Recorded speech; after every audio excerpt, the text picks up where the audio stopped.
Kita jumpa kucing. Dia lah kan, dia tahu lah dia nak minum tu.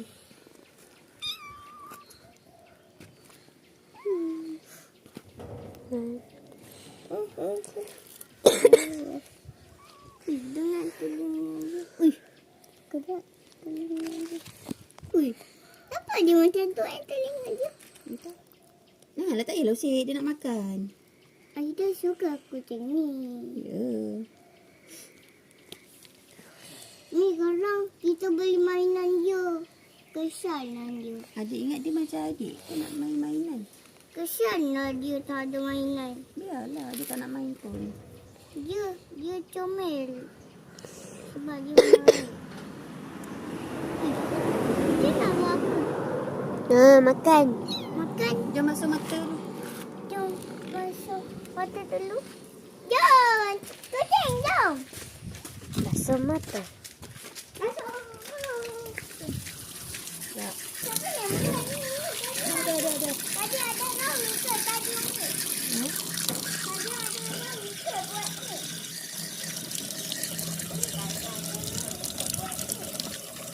Ya.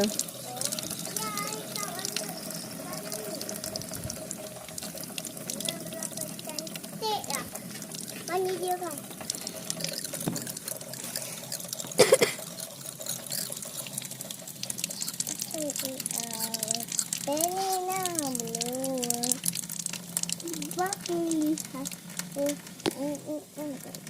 Tepilah tangkir.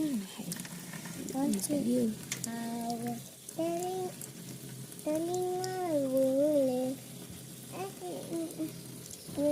Au, panas air.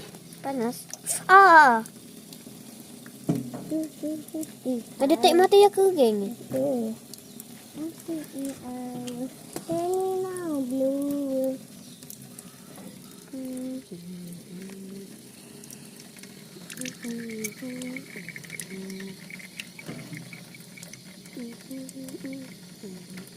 Pandailah kau jaga diri ya. Ni kadang kita bawa yang baik. Tak nak, nanti dia berak kat rumah. Kat sini pun suruh dia berak kat luar. Berak jauh-jauh sikit sini orang nak makan.